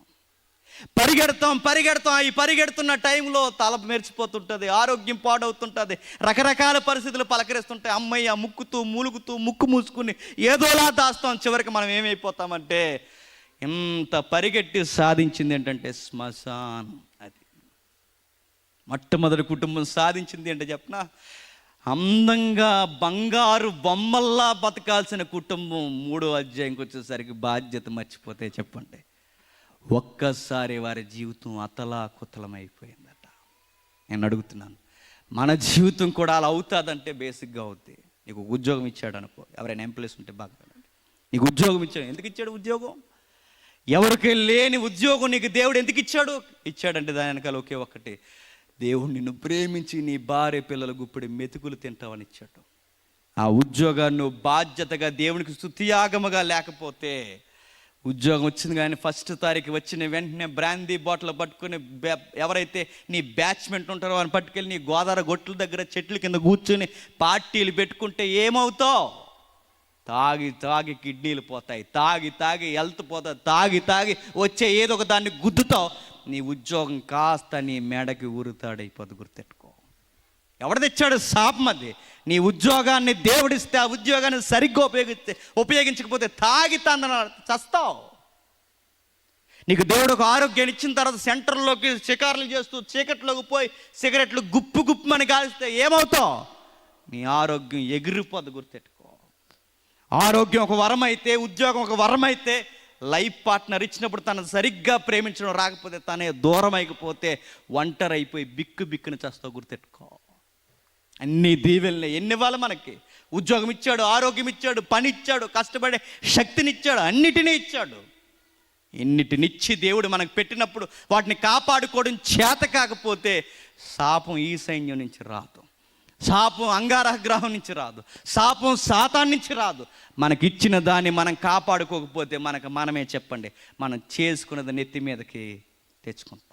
మనం చేసుకున్నదే, మన లూజ్ క్యారెక్టర్లే మన మెడకి ఉరుతాడైపోతుంది. ఏదైనా ఏ సెక్టార్ అయినా, మీరు ఏదైనా దేవుడు ఒక టాలెంటో ఒక బాధ్యతో ఏదో ఒకటి ఇస్తే దాన్ని సరిగ్గా ఉపయోగించకపోతే మనం ఏమైపోతాం? నాశనం అయిపోతాం. అక్కడి వరకు ఎందుకండి? సంసోను ఉన్నాడా? సంసోడికి దేవుడిచ్చిన గొప్ప గిఫ్ట్ ఏంటో చెప్పనా? ముగించానాక చివరి ఎగ్జాంపుల్ ఇక చివరిది ముగించేస్తాను. రేపు త్వరగా ముగించేద్దాం అంటే మాట ఇస్తున్నాను, ఒట్టేది చెబుతున్నాను. రేపు త్వరగా వస్తాను. ఈరోజు ఏం అర్థం చేసుకుని, ఎందుకంటే కొంచెం ఉద్యోగం కాదు, పోలీసు ఉద్యోగం, టైం కుదరదు. అటు మీకు విషయం చెప్పిన ఓపెన్గా సిగ్గు లేకుండా స్నానం కూడా చేయకుండా వచ్చాను, అలా డైరెక్ట్ ఉద్యోగం నుంచి. కొంచెం వినండి. సంసోను జీవితం చూడండి. సంసోను జీవితంలో ఆయనకు దేవుడిచ్చిన గొప్ప వరం ఉంది. ఆయనకి ఆ వరం ఏంటి చెప్పిన? అందరు కుర్రోళ్ళు లాంటి కుర్రోడు కాదు, ఆ కుర్రోడికి సెపరేట్ పెహల్వాన్ అన్నారు, బలవంతుడు. ఆ బలవంతుడు వెళ్ళి ఢిల్లీలో ఒడిలో పడుకుని ఇంక ఎక్కడ ప్లేస్ లేని ఢిల్లీలో తొడ మీద తలక పెట్టాడట. తలదువ్వింది ఎవరు? తెలియదు. ఇలా తలదువ్వ అందట. నువ్వు సీరియస్గానే లవ్ చేస్తున్నావు నన్ను అందట. వయ్యమ్మ అని అడిగాడు. ఎవరు? సంసోన్. వయ్యమ్మ కాదు, నువ్వు సీరియస్గా నన్ను లవ్ చేస్తున్నావా? నేను సీరియస్గానే లవ్ చేస్తున్నా. అయితే ఒక మాట్లాడుతున్నాను, యంగ్ బాయ్స్ బాగా వినండి. సీరియస్గా నువ్వు నన్ను లవ్ చేస్తే లవ్లో ఏముండకూడదు? సీక్రెట్స్ ఉండకూడదు. నువ్వు నా దగ్గర సీక్రెట్స్ మెయింటైన్ చేస్తున్నావు. నేనా? ఇట్స్ మీ అన్నాడు. ఎవరు? యా నువ్వే అందే.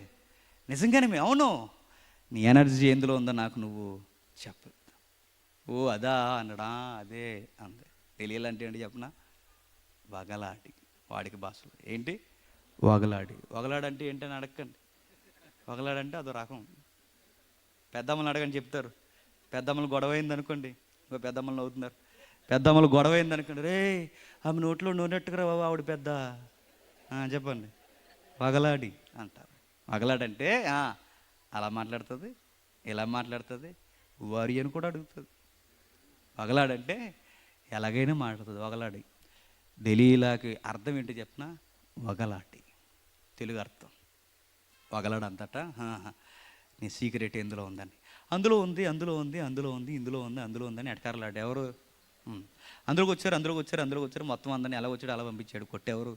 సొలొమోను. అప్పుడు మళ్ళీ వచ్చింది, నువ్వు అస్సలు నన్ను ట్రూ లవ్ లేదు నీ దగ్గర అందట. ఎవరు? దెలీలా కాదు, వగలాడి వచ్చానదట. నిజంగా నేను లవ్ చేస్తున్నా అంటే, అయితే నువ్వు లవ్ చేస్తే నువ్వు నన్ను ఏం చేయాలి, నువ్వు సీక్రెట్స్ మీద. అప్పుడు తల ఇసుకుపోయిందట, అడిగేసిందట. బైబిల్లో రాయబడింది, ఇసుకుపోయి సంసోన్ అన్నాడట, నీకు అదేగా కావాలి, నా సీక్రెట్ నా హెయిర్ స్టైల్లో ఉందన్నట. ఎవరు? సంసోన్. కటింగ్ చేసింది ఎవరు? టకామని కటింగ్ చేసిందంటే చకా వచ్చారు, కొట్టేశారు, తీసుకెళ్ళిపోయారు, తెరలు కట్టేశారు, కళ్ళు పీకేశారు. అప్పుడు అన్నాడు సంసోన్, దేవా తప్పు చేశాను ప్రభు, తప్పు అయిపోయింది, నువ్వు ఇచ్చిన వరాన్ని ఉపయోగించుకోవడం నాకు ఒక్క అవకాశం ఇయ్యని అందరినీ చంపి తను కూడా చచ్చిపోయాను. అడుగుతున్నాను, సంసోను మెడకి ఉరితాడు శాపం ఎక్కడి నుంచి వచ్చింది చెప్పండి? దేవుడు ఏ వరాన్నైతే ఇచ్చాడో ఆ వరాన్ని ఉపయోగించుకోకపోతే ఆ వరమే ఏమైంది సంసోనికి? శాపం అయిపోయింది. తెలియలే కాదండి, దెయ్యం కాదండి, ఎవరో కాదు, సంసోనే ఇచ్చిన దాన్ని ఉపయోగించుకోవడం రాలేదు కనుకే చెప్పండి శాపగ్రస్తుడైపోయాడు. ఎవరైనా, మీరు ఎవరినైనా చూడండి, అది ఇస్కరియోతీయుడైనా, సౌలైనా, నువ్వైనా, ఒక గృహిణి అయినా, ఒక ఇంటి ఇల్లాలైనా, ఎవరైనా, ఒక గృహాన్ని నడిపిస్తున్న ఇంటి యజమాని అయినా, స్టూడెంట్ అయినా, నువ్వైనా, స్పీకర్గా ఉన్న నేనైనా, నా బాధ్యత నేను నెరవేర్చకపోయినా, నీ చదువు నువ్వు బాధ్యతగా చదవకపోయినా, నీ ఉద్యోగం నువ్వు బాధ్యతగా చేయకపోయినా, నీ కుటుంబంలో మీరు నమ్మకత్వం లేకపోయినా, ఎక్కడుంటే అక్కడ స్టాండింగ్లో దేవునికి మనం నమ్మకత్వాన్ని చూపించకపోతే ఉన్న జీవితాన్ని కూడా ఏం చేసుకుంటాం చెప్పండి? పాడు చేసుకుంటాం. ఉదాహరణ యేసుప్రభు వారు చెప్పారు ఒక ఎగ్జాంపుల్. ఆయన ఏమంటాడు తెలుసా? ఇదిగో ఆయన మాట్లాడుతున్న ఉదాహరణ ఒక్కటే. ఒకరికి 5, ఒకరికి 2, ఒకరికి 5, ఒకరికి 2, ఒకరికి 5 ఇచ్చినవాడు 5 చేసాడు, బలా నమ్మకమైన సేవకుడు. 2 ఇచ్చినవాడు 2 చేసాడు, బలా నమ్మకమైన సేవకుడు. 1 ఇచ్చినవాడు వెళ్ళి మనలాగా దాచేసాడు. బలా అనలేదు, నరిగేయండి అన్నాడు. అక్కడ సూత్రం ఏంటో చెప్పనా? ఇచ్చిన దానిని కాపాడుకుంటే ఇంకా ఇస్తాడు, ఇచ్చిన దాన్ని నిలబెట్టుకుంటే ఇంకా కొన్నిటి మీద నమ్మకంగా నేను పెంచుతాడు. ఉన్న వాటిని సరిగ్గా ఉపయోగించకపోతే ఉన్నవి కూడా తీసి దేవుడు మనల్ని నరికేస్తాడు. ఇది సూత్రం. శాపం ఈ సైన్యం కాదు, శాపం సాతాను కాదు, శాపం అంగారగ్రహం కాదు, శనిగ్రహం కాదు, ఏది కాదు. దేవుడు మనకు కొన్ని ఇస్తాడు, అవి మనం కాపాడుకోవాలి. ఏది ఇచ్చినా ఆయనకు మనం జవాబుదారితనం మాత్రం మర్చిపోకూడదు. అందుకే క్రొత్త నిబంధన ఫిలిప్పీ పత్రికలో ఏమంటాడు చెప్పనా? సమస్త కార్యములలో ఏది మీకు జరిగినను క్రీస్తు ద్వారా ఆయనకు కృతజ్ఞతా స్తుతులు చెల్లింపబద్దులమై ఉన్నాము. ఆయన ద్వారా ఎన్నో మనం పొందుకున్నాం. ఎన్ని పొందుకున్నాం చెప్పనా? ఎన్ని పాపాలు చేసి, ఎన్ని ఘోర కార్యాలు చేసి ఇంకా సజీవుల లెక్కల్లో ఉన్నామంటే మనకి ఇన్నిచ్చిన దేవుడు తన కుమారుని ప్రాణాన్ని కూడా మనకి ఇచ్చేస్తాడు. ఇంకేమి ఇవ్వాలి చెప్పండి? మోకాలేసి అది ఇచ్చే, ఇది ఇచ్చే, అది ఇచ్చే, ఇది ఇచ్చే, అది ఇచ్చే, ఇచ్చేస్తాడు. ఇచ్చిన వాటిని కాపాడుకోకపోతే వెనకాలే ఇచ్చేస్తాడు. ఏడు చెప్పండి?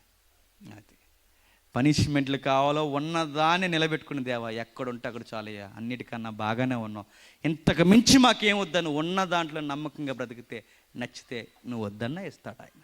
ఉన్నదాన్ని కాపాడుకోకపోతే ఉన్నదాని నుంచి పనిష్మెంట్లు కూడా మనం తెచ్చుకుంటాం.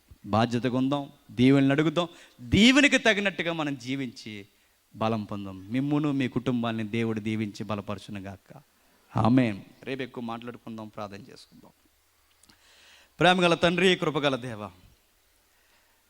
సుదీర్ఘమైన తండ్రి వర్తమానం ఆలస్యమైపోయినా ఎంతో ఆసక్తిని తండ్రి వారి గుండెల్లో రేపారు తండ్రి. నిజంగా మేము నమ్ముతున్నాం తండ్రి, మీ ఆత్మ సహాయం ఇక్కడ ఉంది తండ్రి. మీ సహాయం లేకపోతే ఎవరికి వినే ఆసక్తి లేదు, చెప్పే తండ్రి జ్ఞానము మాకు లేదు తండ్రి.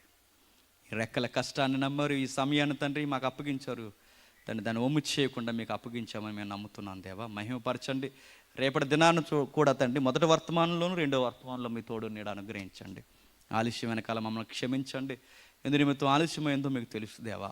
రేపటి దినాన మాకు కావాల్సిన పరిస్థితులు తండ్రి అనుగ్రహించండి తండ్రి ఎవరైతే తండ్రి ప్రత్యక్షంగా పరోక్షంగా ఈ పరిచర్య కొరకు కష్టపడ్డారో వారందరినీ దీవించి కాపాడండి. అలాగే తండ్రి స్థానిక దైవజనుల్ని, మా ముందు మాట్లాడిన వర్తమానికుల్ని అందరినీ తండ్రి బలపరచండి, మరింత విశ్వాస ఉద్యమంలో నడిపించండి. వచ్చిన క్రైస్తవ బిడలైన ప్రతి ఒక్కరిని తండ్రి, క్రైస్తవ కాకుండా తండ్రి క్రైస్తవేతలైన వారు ఈ మాటలు విన్న వారిని తండ్రి ప్రతి ఒక్కరిని దీవించి బలపరిచి మరింత నమ్మకమైన దాసులుగా మీరు కనుపరుస్తారని కోరుతూ, మమ్మల్ని శత్రులుగా భావిస్తున్న వారిని కూడా క్షమించి తండ్రి వారికి మాకు సఖ్యత కుదురుస్తారని అర్థిస్తూ క్రీస్తున్నామని ప్రార్థన సమర్పిస్తున్నాం తండ్రి. ఆమేన్. సెలవు.